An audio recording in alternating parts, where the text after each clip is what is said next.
Syedaralun, Pasar Induk Cureh atau Pasar Rakyat di Desa Cureh, Gampung Gelanggang, Gampung Kota Juang yang dibangun beberapa tahun lalu semakin ramai dan padat.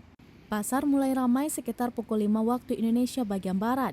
Pasar Induk Cureh merupakan salah satu pasar tradisional terbesar di Biren. Setiap hari dipadati konsumen yang ingin membeli ikan segar, sayuran, dan kebutuhan dapur lainnya. Suasana pasar tetap ramai khususnya pedagang ikan, pedagang sayur, dan lainnya. Ada yang menggelar lapak dagangan di kompleks pasar, sebagian berjualan di area terbuka. Kemacetan arus lalu lintas pun tidak bisa dihindari, terutama hari Sabtu dan Minggu karena banyak warga berbelanja ke pasar tersebut.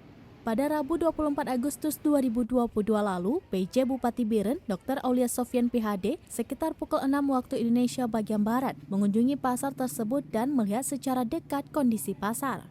Dalam kunjungan yang didampingi Kadis Lingkungan Hidup dan Kehutanan Biren, Dr. Andes Murdani mengharapkan pasar lebih bersih, parkir lebih tertib, dan tidak semrawut.